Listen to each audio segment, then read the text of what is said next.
சிவாய நமஹ. எப்போதும் திரைமையினை தீண்டும் ஆதி சைவர்கள் குலத்தில் சுந்தரமூர்த்தி சுவாமிகளின் வழி தோன்றல் திருவான்மையூர் அடியாருக்கு அடியேன் சந்தோஷ் திருமேனி சிவாச்சாரியால் நெக்ஸ்ட் ஜென் நேர்கள் அனைவருக்கும் அன்பான வணக்கம். வரக்கூடிய இந்த தை மாதம் 2026 பார்த்திங்க அப்படின்னா ரொம்ப அற்புதமான மாதமாக அமைதுங்க. பொதுவாகவே இந்த தை மாதம் பார்த்திங்கன்னா முருகப்பெருமானுக்கு ரொம்ப உகந்தமான மாதம். தை மாதம் பூச நட்சத்திரத்தை அம்பாள்கிட்ட தவம் இருந்து முருகப்பெருமான் சக்தியினுடைய சுரூபமாக இருக்கக்கூடிய ஆயுதத்தை பெற்ற அந்த வேல் வாங்கக்கூடிய அற்புதமான நிகழ்வு நடந்தது இந்த தை மாதம் பூச நட்சத்திரத்தில்.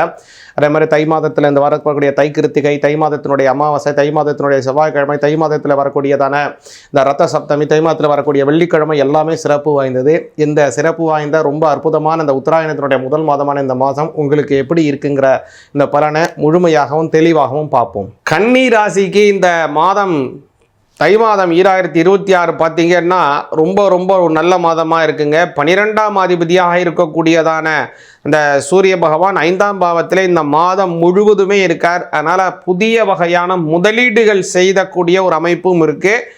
அதே மாதிரி பழைய முதலீடுகள் மூலமாக உங்களுக்கு லாபம் கிடைப்பதற்கான வாய்ப்பும் இருக்குது. ரொம்ப நாளாக ஒரு இடத்த வாங்கி போட்டிருக்கீங்க, அது விற்கவே மாட்டேங்குது, அல்லது அதன் மூலமாக அதை விற்றுட்டு எங்கேயோ ஒரு காடு தாண்டி ஏதோ ஒரு இடத்துல போய் ஒரு இடத்த வாங்கிட்டீங்க, ஒரு வீடு வாங்கிட்டீங்க, அதை விற்றுட்டு உங்களுக்கு நகர்ப்புறமான ஒரு இடத்துல வீடு வாங்கணும், அல்லது நீங்கள் வாங்கின இடத்துக்கும் நீங்கள் வேலை செய்கிற இடத்துக்கும் எங்கேயோ இருக்குது, சம்மந்தமே இல்லை, பசங்க ஒரு இடத்துல பள்ளிக்கூடம் படிச்சுட்டு இருக்காங்க, எல்லாத்துக்கும் ஒரு பக்கம் ஒன்று இருக்குது. அப்படிங்கிற பட்சத்தில் எல்லாம் ஒருமித்த இடமாக சேருவதற்கான வாய்ப்பை இந்த மாதம் ஏற்படுத்துது. அதனால் உங்களுக்கு போயிட்டு வரக்கூடிய சிரமங்கள் குறையும். வேலைக்கு போயிட்டு வரதுக்கு உங்களுக்கு ரொம்ப சிரமம் இருக்கா, கண்டிப்பாக குறையும். கன்னிராசிக்காரங்களுக்கு சிரமம் குறையும்.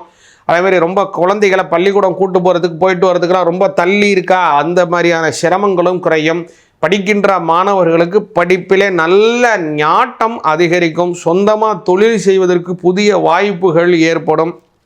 12ஆம் அதிபதி 5ல் போகிறதுனால பழைய முதலீடுகள் அல்லது சின்ன முதலீடு செஞ்சீங்க, அதன் மூலமாக ஒரு பெரிய லாபம் வருவதற்கான வாய்ப்பு உண்டு. அதே மாதிரி கவனிச்சிங்கன்னா உங்களுடைய 6ஆம் இடத்தில் இருக்கக்கூடிய ராகு பகவான், சனி பகவான் வெளிநாடு சென்று வேலை பார்ப்பதற்கான ஒரு வாய்ப்பு இருக்குது. ஒரு சிலருக்கு கவனிச்சிங்க அப்படின்னா வெளிநாடு சென்று படிப்பதற்கான ஒரு யோகங்களும் இருக்குது. அதே மாதிரி வெளிநாடு போய் செட்டில் ஆகணும், நான் வெளிநாட்டிலே இருக்கேன், எனக்கு இந்த இடத்துல ஒரு நிரந்தர குடியுரிமை வேணும் அப்படிலாம் நினைக்கக்கூடியவங்களுக்கும் அதே மாதிரி அவங்க நினைக்கிற மாதிரியே வெளிநாடுகளே ஒரு குடியுரிமை வாங்குவதற்கான ஒரு வாய்ப்பும் இருக்குது. 12ஆம் அதிபதி 5ல் போகிறாரு, 6ல் சனி ராகு சேர்க்கை இருக்கிறதுனால அதில் இன்னொரு சிறப்பு என்னன்னா உங்களுடைய 10ஆம் இடத்துல இருக்கக்கூடியதான குரு பகவான் உங்களுடைய 6ஆம் இடத்தை பார்க்கிறார்.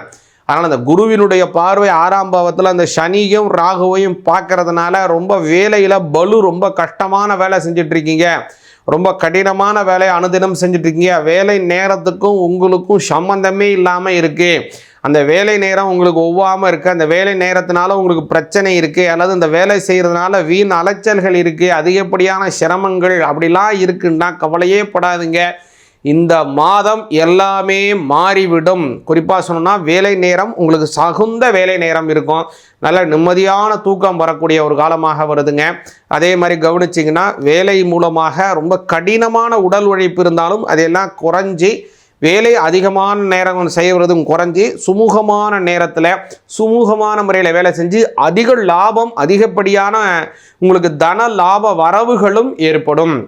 அதுமாரி பல நல்ல விஷயம் இந்த மாதத்தில் உங்களுக்கு ஏற்பட போது. குறிப்பாக கன்னிராசிக்காரங்களுக்கு இந்த மாதத்தில் நீங்கள் செய்ய வேண்டிய ஒரு மிக மிக முக்கியமான ஒரு விஷயம் என்னன்னு கேட்டிங்க அப்படின்னா பெருமாளை வணங்குவது மிக மிக மிக முக்கியம். இந்த மாதத்தில் வரக்கூடிய ரத சப்தமி வருதுங்க, 25ஆம் தேதி ரத சப்தமி வருது. அன்றைய தினம் நல்லா ஸ்நானம் பண்ணி அன்றைய தினம் பார்த்தீங்கன்னா பெருமாளுக்கு விஷ்ணு சஹஸ்ரநாமத்தினால் பாராயணம் பண்ணுங்க. நீங்கள் நினைக்கலாம் சுவாமி அந்த ஸ்லோகங்கள்லாம் எங்களுக்கு வாயில் வராது, அதெல்லாம் ரொம்ப சிரமமாக இருக்கும், கஷ்டமாக ஸ்பஷ்டமாகவும் எங்களாலலாம் சொல்ல முடியாது. அப்படி நாங்கள் இருக்கிற பட்சத்தில் நாங்கள் என்ன செய்யணும் அப்படின்னு கேட்டிங்கன்னா விஷ்ணு சஹஸ்ரநாமம் ஏதாவது கோவிலில் பாராயணம் பண்ணுறாங்கன்னா அதை அமைதியாக உட்காந்து 20 நிமிஷம் காதால் கேளுங்க. அதுவும் செய்யறதுக்கு வாய்ப்புள்ள அப்படின்னா பெருமாள் கோவிலில் துளசியை கொண்டு அர்ச்சனை செய்யுங்க. துளசியை கொண்டு அர்ச்சனை செய்து தீர்த்தம், ஷடாரி இந்த மாதிரியான பிரசாதத்தை வாங்கி புசிச்சுட்டு வாங்க. ரொம்ப ரொம்ப நல்ல பலன் கிடைக்கும். எதுக்காக திரும்ப சொல்கிறேன்னா, புத பகவான் அனுகிரகம் கன்னிராசிக்காரங்களுக்கு ரொம்ப முக்கியம்.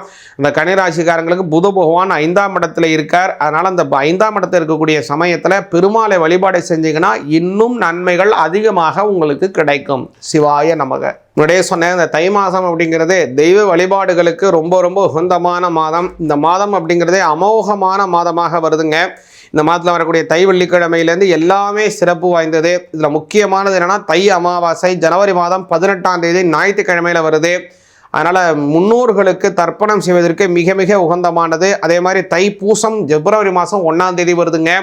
இந்த தைப்பூசம் அப்படிங்கிறது முருகப்பெருமானுக்கு வருடத்திலே 6 தினங்கள் சிறப்பு வாய்ந்தது. அவர் அவதாரம் செய்தது வைகாசி மாதம் விசாக நட்சத்திரத்திலே. அதே மாதிரி அவர் சூரனை சம்ஹாரம் செய்தது ஐப்பசி மாதத்திலே வரக்கூடிய வளர்பிறையிலே வரக்கூடியதான சஷ்டியிலே அவர் சம்ஹாரம் செய்கிறார். அதே மாதிரி அவர் கல்யாணம் செய்தது பங்குனி மாதம் உத்திரம் நட்சத்திரத்திலே அவர் கல்யாணம் செய்கிறார். 6 குழந்தையாக இருக்கக்கூடியதான உலக அன்னை வளர்த்து அவரை ஒரே குழந்தையாக மாறு கார்த்திகை மாதம் கார்த்திகை நட்சத்திரத்திலே.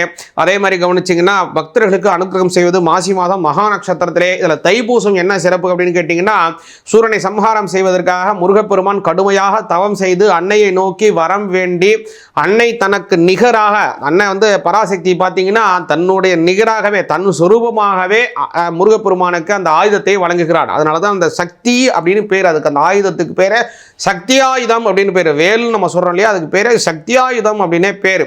அப்பேற்பட்ட அந்த வேலை வாங்கியது தான் இந்த தை மாதம் பூச நட்சத்திரம். முருகப்பெருமானுக்கு உகந்தமானது. இந்த தைப்பூசத்தில் முருகனை நம்ம கும்பிட்டோம்னா குடும்பத்திலே நல்ல சுபிச்சம் ஏற்படும். நல்ல ஞானம், அறிவு, பணங்காசு வரவுகள் அதிகமாக இருக்கும். சிவாய நமக.